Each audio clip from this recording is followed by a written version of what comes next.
오늘 열처녀의 비유, 너무나도 잘 아는 말씀입니다. 이 열처녀의 비유는 이 종말의 때에 예수 그리스도를 맞이하는 자들이 어떠한 자로 살아가야 하는가에 대한 그런 말씀입니다. 24장에 보면 제자들이 예수님께 예루살렘 성전을 가리켜 보이면서 이 성전이 정말로 무너질 것인가에 대해서 주님 앞에 질문을 하는 그런 광경이 나옵니다. 그때 예수님께서 돌 하나도 돌에 남지 아니하고 다 무너뜨려지리라. 이 믿을 수 없는 주님의 선포를 듣고 제자들이 아무 말도 할 수 없었습니다. 그리고 나서 예루살렘 성전을 나와서 감람산에 예수님과 제자들이 도착했을 때 제자들이 조용히 웃습니다. 어느 때에 이런 일이 있겠사오며 또 주의 임하신가 세상 끝에는 무슨 징조가 있사오리까 이렇게 물을 때 예수님께서 너희가 사람들의 미혹을 받지 않도록 주의하라. 많은 사람이 내 이름으로 와서 이르되 나는 그리스도라 하여 너희를 미혹할 것이다 라고 주의를 주시면서 24장 전체는 마지막 때에 일어날 일들 주님께서 예언하십니다. 그래서 마태복음 24장을 예수님의 계시록이라고 불러요. 그 24장을 마치고 25장 1절이 바로 그때 천국은 마치 하면서 열처녀의 비유가 시작되는 것이죠. 그러면서 25장은 24장에 나온 예수님의 계시록을 풀어서 설명하는 일종의 해석입니다. 자, 24장은 종말에 있을 사건에 대한 직접적인 설명이라면 25장은 24장을 풀어서 비유로 가르쳐주는 일종의 예화입니다. 여러분, 왜 예수님께서 굳이 비유를 사용하셨을까요? 비유라는 단어는요, 헬라어로 파라볼레라고 합니다. 파라라는 것은 옆에라는 뜻이에요. 그리고 볼레라는 것은 두다라는 거예요. 옆에 두는 것입니다.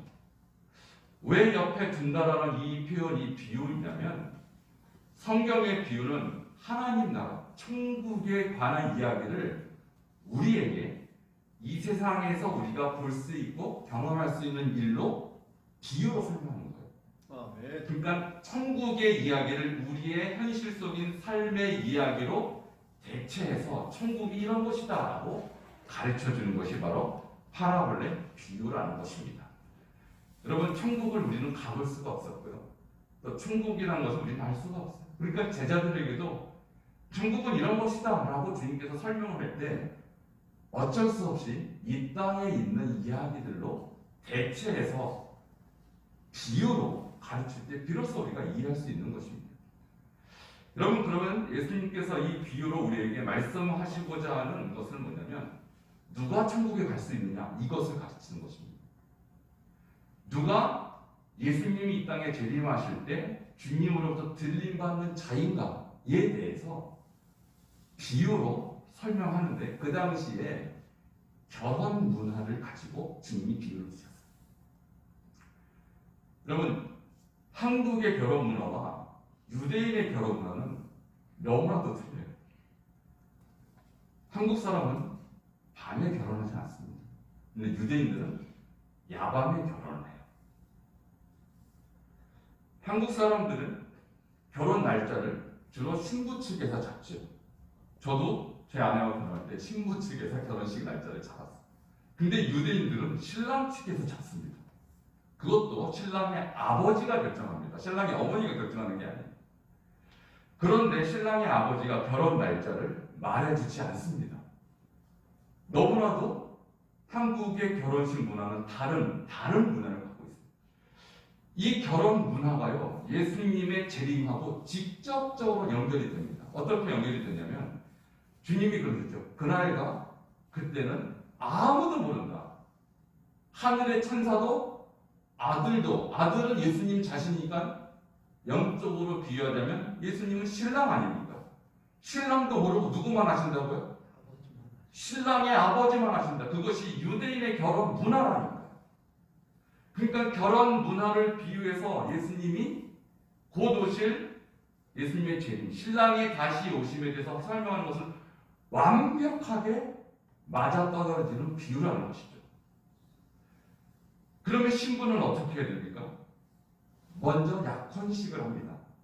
약혼식을 할 때 신랑이 신부에게 포도주를 따라줘요. 그러면 이 포도주를 신부가 마시게 되면 신랑의 청혼을 받아들이는 것입니다. 여러분, 우리 그리스도인들은 언제 포도주를 마십니까? 성찬 때.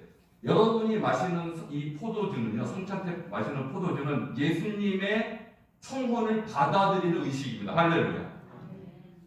지금까지는 어떤 의식으로 여러분 마셨습니까? 성찬 때가 됐으니 포도주를 마신다. 여러분, 이 비유는요, 완벽한 예수님의 재림을 받아들이는 우리가 신부라는 것을 증명하는 거예요. 매번 성찬 때마다 주님은 여러분에게 다시 한번 확인합니다. 너는 나의 신부가 맞느냐? 주님이 포도주로 여러분에게 확인할 때 여러분은 그 포도주를 받아들이면서 저는 주님을 기다리는, 신랑을 기다리는 신부입니다 라고 주님 앞에 청혼에 응하는 것입니다. 할렐루야. 이것이 예수님이 다시 오실 때의 비유라는 것이죠. 자, 신부가 그것을 받아들이면 약혼식이 성립이 되고요. 그로부터 약 1년 후에 결혼식이 거행이 되는 것입니다. 그 1년 동안 무엇을 하느냐? 신랑은 자기가 살 집을 마련해요. 근데 그것은 멀리 마련하는 것이 아니라 자기 아버지 집에 방 한 칸을 더 확장시키는 것입니다. 우리 예수님이 뭐라고 그러셨냐면 내 아버지 집에 거할 곳이 많도다. 내가 너희를 위하여 처소를 예비하러 가노니. 여러분, 이 비유는요, 완벽하게 유대인의 결혼식 문화를 언급하는 거예요. 그 당시 유대인들도 1년 동안 신랑은 아버지 집에 신부를 위하여 처소를 예비하는 것입니다. 그러니까 이 비유는요, 하나님 나라에 있을 일들을 우리 문화 속에서 예수님이 아주 쉽게 설명한 천국의 비유라는 것이죠. 그럼 신부는 무엇을 해야 할까요? 1년 동안 신랑을 맞이할 준비를 하는 거예요. 그래서 예복을 준비합니다. 그리고 자기와 함께 결혼식에 참여할 들러리들, 자기 친구들을 준비합니다. 그리고 그들의 예복까지도 함께 준비를 해요. 오늘 나온 이 열처녀는 바로 신부의 친구들, 바로 그 들러리들을 말하는 거예요. 근데 굳이 여기서 신부는 어디 있습니까? 누가 묻는다면 이 비유는 신부에 대한 의미가 아니고 이 결혼 예식에 누가 참여할 수 있는가에 대한 비유예요. 그러니까 예수님의 비유는 여러 가지를 한꺼번에 메시지를 던지지 않고 단 한 가지의 메시지만 던집니다. 비유 하나당 only one 메시지예요. 그러니까 여기서 신부가 어디 있습니까? 왜 신부는 나타나지 않습니까? 라고 묻는다면 이 의도, 주님의 의도를 지금 잘못 파악하고 있는 것이죠. 그러니까 이 10명의 신부들은 바로 예수님이 다시 오실 때 이 결혼 예식에 참여할 준비가 되어 있는 성도들을 말하는 것입니다. 우리 함께 1절을 다 같이 함께 읽도록 하겠습니다. 시작. 그때 천국은 마치 불을 들고 신랑을 맞으러 나간 열처녀와 같다 하리니. 자, 천국은 열처녀와 같다. 자, 천국에 들어갈 자는 열처녀 중에서 결정된다라는 거예요. 여러분, 예수님이 결혼식이라는 이 유대 문화를 통해서 우리에게 말씀하고자 하는 것은 뭐냐면, 예수님의 다시 오심은 마치 열처녀와 같이 결혼 예식을 준비하는 자들에게만 열려있다는 거예요. 자, 예복이 준비 안 된 열처녀, 들러리들이 유대인의 문화 속에서도 결혼 예식에 참여할 수가 있겠습니까? 참여할 수 없는 것입니다.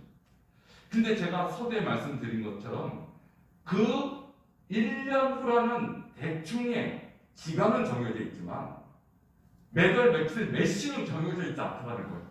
누구만 알고 있다고요? 신랑의 아버지가 결정하는 거예요. 그러니까 신랑도 답답합니다. 아버지, 제가 신부를 데려올 날짜가 매달 며칠 몇 시니까 아버지는 말하지 않아요.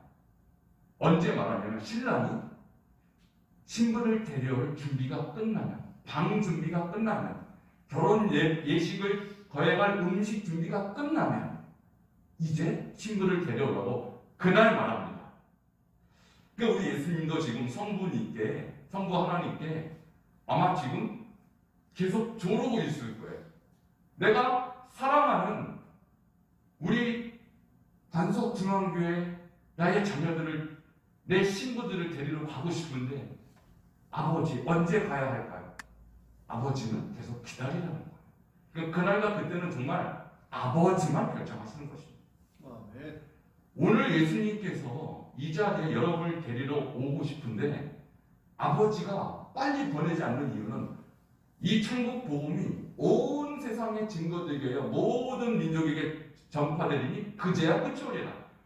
아직도 복음을 듣지 못한, 아직도 신부의 자리에 기회를 얻지 못한 자들을 위해서 성부는 기다릴 수밖에 없는 것입니다. 그래서 더더욱 선교를 위하여 여러분 기도해 주시기 바랍니다. 이것이 바로 이 시대가 선교적으로 중요한 마지막 시대인 이유인 것이죠.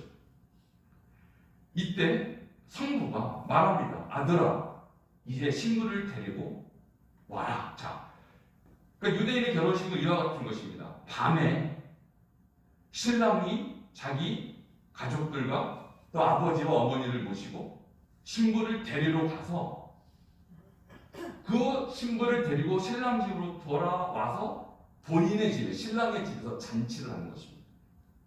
자, 그때 이 신랑은 나팔을 불면서 신부 집에 알려요. 이 나팔 소리를 들을 때 신부와 신부의 친구들인 들러리들이 만약에 나팔 소리를 듣지 못한다면 이 결혼식은 무효입니다. 취소입니다. 다시 말하면 이 신부와 들러리들은 신랑이 올 때가 됐는데 언제 올지 모르니까 어떻게 되어 있습니까? 항상 깨어 있어야 돼요. 오늘 올지 내일 올지. 그래서 그들은 예복을 입고 잠을 잡니다. 여러분, 예수님이 오실 날이 점점점 가까우고 있을 때 우리 성도들의 예복의 준비가 되어지 않다면 그 나팔 소리를 듣고도 또 잠에 들어있다면 우리가 그 예식에 참여할 수 없다는 뜻인 것이죠. 오늘 여러분께서 지금 예복을 준비하는 중요한 시기입니다. 그 예복을 잘 준비하기를 바랍니다. 그리고 그 나팔 소리를 신랑이 불면서 올 때 그 나팔 소리를 듣기를 바랍니다. 오늘 본문에도 보니까 이 신부들이, 이 신부와 이 10명의 들러들이 너무나도 피곤해서 기다리다 지쳐서 졸며 잘 때 이렇게 표현되어 있어요. 그만큼 오늘날 신랑 대신 예수님을 기다리는 우리 이 성도들이 기다리다 지쳐있는 상태라는 거예요. 그러나 주님은 반드시 오십니다. 나팔 불며 오십니다. 그때 들을 수 있는 귀가 열리기를 바랍니다. 그리고 갑자기 오십니다. 그때 내가 신부의 예복을 준비하지 못한다면 결혼식에 참여할 수 없다는 것이죠. 그러니까 여러분이 오늘 올지 내일 올지 모르는 예수님에 대하여 늘 깨어서 여러분의 예복을 준비해야 한다는 것입니다. 이 열처녀가 상징하는 것은 재림하실 예수님을 기다리는 성도들을 말하는 것입니다. 그리고 10명 중에 5명은 어리석고 5명은 슬기 있다고 말했으니까 누가 미련하고 누가 슬기 있는 처녀일까요? 우리 함께 본문 말씀을 잠시 한번 읽도록 하겠습니다. 2절입니다. 같이 읽겠습니다. 시작. 그 중에 5은 미련하고 5은 슬기 있는 자라. 자, 10명 다 예복을 입었어요.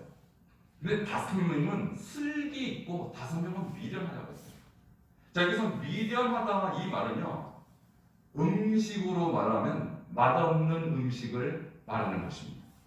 그리고 겨울잠에서 아직도 깨어나지 못한 그런 짐승들을 표현할 때 아주 둔한 모습이잖아요. 그래서 둔하다, 그리고 그 모습이 아주 우둔한 그런 모습을 미련하다라고 표현할 수 있는 것입니다. 근데 이것이 영적으로 하면 불경건한, 그리고 불신앙적인 그런 의미를 말하는 것입니다. 그러니까 이 미련한 처녀들은 겉보기에는 똑같아요. 예복도 입었습니다. 마치 교회에 누구나 다 신앙생활을 함으로써 예배도 드리고 헌금도 하고 똑같습니다. 겉모습만 봐서는 미련한지 슬기로운지 모를 정도로 똑같습니다. 근데 이 사람들은 실제적으로는 주님이 보실 때 불경건한 사람이라는 거예요. 왜 불경건한 사람인가 하는 것은 뒤에서 조금 더 다루겠습니다. 자, 여기서 그러면 쓸기 있는 이라는 뜻은 뭐냐면 사려 깊은, 분별력 있는 그런 뜻이고요. 영적인, 경건한, 또 준비성 있는 그런 뜻이에요. 그러니까 쓸기 있는 자들은 신랑이 다시 오실 것을 기다리면서 늘 준비하는 자들을 말하는 것입니다. 근데 저 미련한 것과 쓸기 있는 것에 대한 비유가 마태복음 7장에 똑같이 나옵니다. 자, 거기에는 뭐라고 나와 있는지 한번 우리가 읽도록 하겠습니다. 자, 7장 24절부터 27절입니다. 같이 한번 읽도록 하겠습니다. 시작. 나의 이 말을 듣고 행하지 아니하는 자는 그 집을 모래 위에 집은 어리석은 사람 같으니. 자, 여기서 26절을 먼저 보겠습니다. 어리석은이라는 단어가 방금 우리가 25장에서 본 미련한하고 똑같은 단어예요. 원어로 보면. 자, 어리석은과 미련한. 자, 어떤 사람이 어리석은 자인가라고 예수님이 말씀하실 때 이렇게 말씀하세요. 나의 이 말을 듣고, 다시 말하면 예수님의 말씀을 듣고, 자, 분명히 들었어요. 그 다음에 어떻게 합니까? 행하지 않은 자가 어리석은 자예요. 자, 왜 그런가 하면 그 사람은 마치 모래 위에 집을 지은 사람과 같기 때문에. 여러분, 이스라엘에 가면 비가 안 올 때는요, 그 와디라고 해서 모래가 딱딱한 바위처럼 굳어 있습니다. 그러니까 비가 안 올 때 와디라는 그 간헐천, 그 위에다가 여기 땅이 딱딱하고 좋네 하고 집을 지어버리면 1년에 몇 번 비가 안 와요. 이스라엘은 50mm밖에 안 해요. 1년에. 근데 한 번 왔다 하면 물들이 모여서 홍수를 이룰 때가 있어요. 자, 그때 되면 그 집이 어떻게 될까요? 무너지는 것이죠. 1년에 한 번 올까 말까한 그 비 때문에 그 와디라는 그 간헐천, 딱딱한 바위처럼 굳은 그 모래 위에 지은 집은 비가 올 때 무너지는 거예요. 어리석습니까? 현명합니까? 이 사람? 어리석습니다. 집을 지을 때는 굉장히 편하죠. 근데 유대인들이 집을 그래서 어디에다 짓냐면 산 위에다 짓습니다. 산 위는 다 바위이기 때문입니다. 그러니까 바위 위에 집을 지으려면 무거운 이 건축 자재를 들고 산 위로 올라가야 돼요. 집 짓기가 굉장히 어렵죠. 근데 주님이 뭐라고 말씀하시냐면 와디에다가 집 짓는 사람은 어리석은 사람이고 산 위에다가 집 짓는 사람은 현명한 사람, 지혜로운 사람이라는 거예요. 자, 27절에 이렇게 보면 비가 내리고 창수가 나고 바람이 불어 그 집에 부딪힘이 무너져. 그 무너짐이 심합니다. 그럼 비가 올 때 아는 거예요. 시험이 올 때 아는 거예요. 주님이 다시 올 때 아는 거예요. 저 사람이 지혜로운 사람이었던가 어리석은 사람이었던가. 우리도 예수님을 믿고 신앙생활 할 때 평소 때 모릅니다. 평안할 때 모릅니다. 고난이 와보면 알아요. 환란이 와보면 알아요.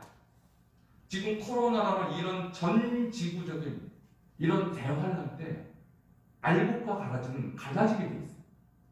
그래서 지금은요, 참 신자와 거짓 신자가 갈라지는 때입니다. 알곡과 가라지가 갈라지는 때입니다. 그러니까 시간이 가면 갈수록 진짜와 가짜가 구분이 돼요. 그 예수님이 이 마태복음 13장의 천국의 비유에서 알곡과 가라지 비유가 나오잖아요. 거기에 이렇게 말합니다. 제자들이 밭에 좋은 씨를 뿌리지 않냐니까. 근데 가라지가 어디서 생겼나니까 주님이 이렇게 답합니다. 원수가 곁에 였구나. 제자들이요 이렇게 말합니다. 그럼 우리가 가서 이걸 뽑기를 원하시나이까? 주님은 아니다. 알곡과 가라지 그대로 두라. 추수 때에 내가 추수꾼들에게 말하여 알곡은 모아 곳간에 넣고 가라지는 불태우게 하라 이렇게 말씀하세요. 그러니까 주님의 의도는 무엇이냐면 알곡과 가라지를 끝까지 재림 때까지 그냥 놔두시는 거예요. 누가 알곡인지 누가 가라지인지 알 수 없는 것입니다. 마찬가지로 미련한 자와 지혜로운 사람은 지금 몰라요. 내 환난이 와보면 알고 고난이 와보면 알고 특별히 예수님이 다시 오실 때 완벽하게 갈라진다는 것이죠. 자, 그러면 여기에 지금 없는 말씀에 뭐냐면 지혜로운 사람은 어떤 사람이냐?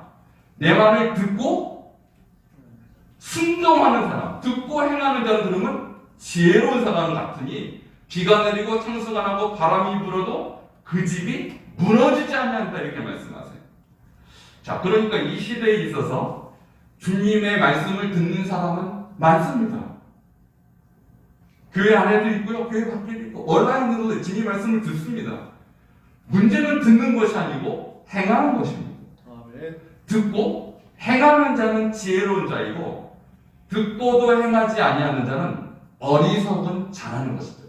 그럼 여기서 지혜로운 다섯 처녀는 어떤 자일까요? 말씀을 듣고 행하는 자로서 주님을 기다린 자들이 지혜로운 자인 것입니다. 아멘. 근데 말씀을 듣고도 행하지 아니하면서도 마치 성도 행사를 하는 사람은 주님이 재림하실 때, 신랑이 오실 때 드러나요. 너는 가짜야 이렇게 되는 것입니다. 오늘 여러분이 이 말씀을 들으면서 저를 포함해서 여러분 자신도 한번 여러분 자신을 점검해 보시기 바랍니다. 나는 지혜로운 자인가? 어리석은 자인가? 그러니까 예배를 드리는 것도 중요합니다. 그리고 말씀을 듣는 것도 중요합니다. 그러나 듣고 난 이후에 여러분이 지혜로운 자인가? 어리석은 자인가? 결정된다는 거예요. 저는 여러분이 지혜로운 자가 되기를 축원합니다. 아멘. 주님이 오실 때 바로 지혜로운 자만 나의 자녀라고 하시는 것이죠. 자, 그러면 오늘 이 본문을 이어서 지속적으로 25장 3절과 4절을 보도록 하겠습니다. 자, 등은 무엇인가 또 길은 무엇인가 함께 보도록 하겠습니다. 3절과 4절입니다. 시작. 미련한 자들은 등을 가지되 기름을 가지지 아니하고 쓸고 있는 자들은 그릇에 기름을 담아 등과 함께 가져갔더니 자 이렇게 말씀하고 있어요. 자, 이제 세 번째 질문은 뭐냐면 등은 무엇이고 기름은 무엇인가? 자, 첫 번째 질문은 자, 열처녀는 누구인가? 열처녀는 누구인가? 모든 성도라고 그랬어요. 전 세계에 주님의 재림을 기다리는 모든 성도가 열처녀고요. 그럼 지혜로운 다섯 처녀는 듣고 행하는 처녀들, 듣고 행하는 성도들을 말하는 것이고, 또 슬기가 없는, 또 지혜롭지 못한 자들은 듣고도 행하지 않는 성도를 말한다고 하였습니다. 그러면 3절과 4절에 보면 등과 기름의 문제가 나와 있습니다. 자, 오늘 25장의 표현으로 봤을 때 지혜로운 처녀는 등을 가지고 기름도 함께 가지고 있는 사람이에요. 자, 여기에서 어리석은 처녀는, 미련한 처녀는 등은 가졌는데 기름은 가지지 않은 처녀를 말하는 것입니다. 그러니까 오늘 이 시대에 주의 성도들 가운데서 등은 다 있다는 것. 자, 등은 뭐냐면 신앙의 외형입니다. 자, 그리스도인이라는 타이틀입니다. 목사라는 타이틀, 전도사라는 타이틀, 권사, 장로, 집사, 성도라는 이름표를 말하는 거예요. 외적으로 볼 때 당신이 무슨 종교입니까? 저는 기독교입니다. 그럼 교회에서 당신은 어떤 직분을 있습니까? 저는 목사입니다. 저는 장로입니다. 저는 권사예요. 저는 집사입니다. 이게 바로 등이라는 것이죠. 신앙의 외형입니다. 자, 그런데 성경에서 이 등을 말하는 것은 우리가 생각하는 촛불, 호롱불을 말하는 게 아니라 횃불을 말하는 거예요. 자, 예수님이 이 비유를 말씀하실 때 밤에 신랑이 올 때요, 델러이들이 신부와 함께 신랑을 맞이할 때 이 호롱불 가지고 나가서는 신랑을 맞이할 수가 없어요. 횃불을 들고 나가서 맞이해야만 되는 거예요. 그러니까 여기서 말하는 이 등은 횃불을 말하는 것이고요. 이 횃불은 심지가 달려 있어서 오래 못하요. 15분에 한 번씩 기름을 부어줘야만 이 횃불이 유지가 되는 거예요. 그러니까 오늘 이 미련한 자들은 내가 등을 들고 있으니까 문제 없을 것이다 하고 자기가 기름이 얼마나 있는지 자기 기름의 양을 조사하지 않았다는 거예요. 자, 이 기름은요, 성령의 기름을 말하는 것입니다. 우리 신앙의 내면을 말하는 것입니다. 아멘. 참된 내 안에 영적인 성령과의 교류를 말하는 것입니다. 그냥 참신앙과 거짓신앙이 갈라지는 지점이 기름이에요. 외적인 신앙의 모습, 외적인 신앙의 유형, 타이틀은 전 세계에 너무나도 많이 있어요. 기독교, 천주교, 동방정교, 각종 이름으로 나는 예수를 믿는 사람이 너무 많습니다. 심지어 이단들도 나는 예수 믿는다고 해요. 근데 예수 믿는다는 그 타이틀, 겉 형식이 그 사람의 구원을 보장하지 못하다는 거예요. 그럼 진짜 그 사람의 구원을 이루는 것은 내 안에 성령의 기름이 있어야 한다는 것입니다. 아멘. 성령과 직접적인 교류가 있어야 된다는 것입니다. 성령 없이, 성령과 교류 없이, 성령과 연합함 없이 주님의 신도가 되는 것은 불가능하다는 것이죠. 자, 그런데 이 횃불에 대해서, 불에 대해서 이 창세기 15장 7절에 보면 이와 같은 구절이 있어요. 우리 함께 읽어보도록 하겠습니다. 시작. 해가 져서 어두울 때 연기 나는 화로가 보이며 타는 횃불이 쪼갠 고기 사이로 지나가다. 자, 이것은 아브라함이 하나님과 언약을 맺을 때 광경입니다. 하나님이 아브라함에게 말합니다. 짐승을 잡아다가 반으로 쪼개라. 그리고 쪼갠 것을 서로 마주보게 놓아라. 그리고 나서 그 사이로 하나님의 횃불이 지나가. 이 횃불이요, 바로 등이에요, 등. 자, 이 횃불이 지나갔다는 것은 하나님이 거기에 임재했다는 뜻입니다. 자, 그리고 에스겔서 1장 13절에도 비슷한 말씀이 있어요. 함께 같이 읽도록 하겠습니다. 시작. 또 생물들의 모양은 타는 숯불과 횃불 모양 같은데, 자, 거기까지요. 자, 에스겔이 환상 중에 하나님을 봅니다. 근데 하나님이 어떤 모습이라고요? 숯불과 횃불 모양으로 나타나셨어요. 그러니까 이 횃불이라는 것은 어쨌든 사람들이 볼 때, 저기서는 하나님이 계시는 것이군, 하나님이 역사하시는 것이군, 교회를 말하는 것이군. 그럼 교회는 다 같은 교회인데 교회 안에 무엇이 있느냐 없느냐를 결정하는 것인가요? 기름이 있느냐 없느냐. 자, 사람들은 볼 때 횃불인 것을 알아요. 저희가 하나님을 믿는 것인 것을 알아요. 근데 그 안에 기름이 있는가 없는가, 그것이 중요한 것이죠. 자, 그것이 바로 사도행전 10장 38절에 이렇게 나와 있습니다. 함께 읽도록 하겠습니다. 시작. 하나님이 나사렛 예수에게 성령과 능력을 기름 붓듯 하셨음에. 아멘. 자, 여기에 성령과 능력을 기름 붓듯 하셨다. 이게 바로 기름의 문제이죠.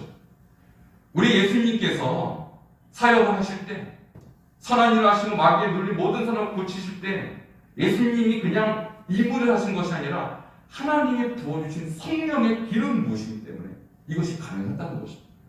그러니까 교회라는 등불은 세상 사람들이 볼 때는 다 하나님을 믿는 것이라고 사람들이 알고 있는데, 그 안에 나사렛 예수 그리스도에게 부어졌던 성령과 능력이 기름 붓듯 할 때 비로소 교회의 역할을 할 수 있다는 것입니다. 오늘 우리 반석중앙교회가 사람들이 볼 때 횃불인 것을 아닙니다. 십자가가 있는 것을 봅니다. 이 안에 나사렛 예수 그리스도에게 부어졌던 그 성령과 능력이 기름 붓는 역사가 있기를 축원합니다. 아멘. 그것이 있을 때 교회는 교회다워지고 능력을 행하는 것이고, 아멘. 이 세상을 밝히고 신랑 되신 예수님을 맞이할 준비가 되어 있는 교회가 된다는 것이죠. 아멘. 근데 바로 이 기름의 문제에 있어서 중요한 것은 성령은 거룩의 영이에요. 그 교회 안에 거룩이 없으면 그것은 교회로서의 기능과 자격을 상실했다는 것입니다. 오늘 예수 그리스도가 이 땅에 오셔서 그 성령의 능력을 기름 붓듯 하신 그 능력을 가지고 절대로 악을 행하지 않으셨고 절대로 죄를 범하지 않으셨어요. 그는 거룩한 분으로 이 땅에서 능력을 행하셨어요. 그러니까 거룩의 능력은 바로 기름 부으심으로부터 시작이 되는 것이죠.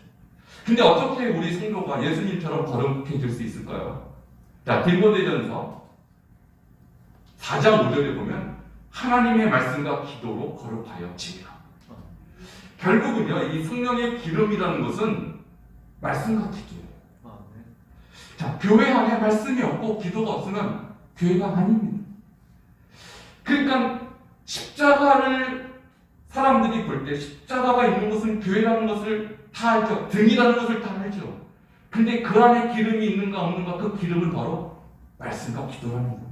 아멘. 여러분, 지금 코로나로 많은 사람들이 교회를 나오지 못하고 가정에서 온라인으로 예배를 드리는데 저는 걱정이 되는 것이 있냐면, 그럼에도 불구하고 계속적으로 말씀과 기도와 그 성령의 기름이 그 심령 안에 있을 수 있을까? 이것이 심히 염려가 되는 거예요.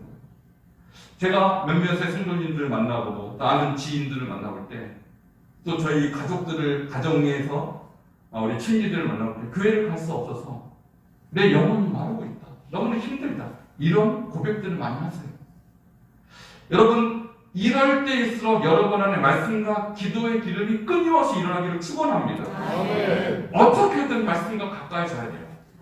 어떻게든 기도의 자리에 나와야 됩니다. 아멘. 이것이 사라진 교회는 더 이상 등으로서의 기능을 발휘할 수 없는 것입니다. 신랑을 맞으러 나간 이 들러리들이 횃불을 들어야 되는데 횃불이 15분에 한 번씩 기름을 붓는데 기름이 올리브 기름이에요.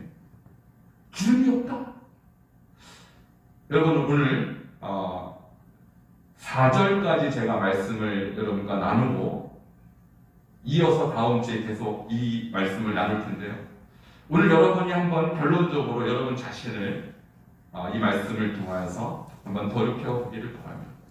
과연 나라는 등은 사람들이 기독교인인 걸 다 알고 있고 내가 어떠한 직분을 갖고 있는지 주변에서 알고 있는데, 나라는 등 안에 이 등불을 밝힐 수 있는 기름이 있는가?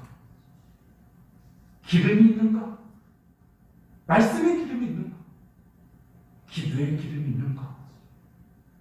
여러분, 부지런히 채워 넣으시기 바랍니다. 아멘. 신랑은 오늘 올지 내일 올지 몰라요. 근데 지금 채워놓지 않으면 신랑이 올 때 우리는 그 예식에 참여할 수 없다는 사실이죠. 많은 분들이 한때 신앙을 얘기합니다. 과거의 신앙을 얘기합니다. 과거에 내가 얼마나 뜨거웠었는지, 과거에 내가 얼마나 주를 위해서 섬겼었는지. 여러분, 우리의 신앙의 본질은 과거가 아니고 지금입니다. 아멘. 지금 여러분 안에 기름이 얼마나 있는가가 신랑이 보고자 하는 모습이에요. 아멘. 과거에 내가 얼마나 많은 헌금을 했고, 얼마나 많은 기도를 했고, 얼마나 많은 말씀을 읽었는지는 중요하지 않아요.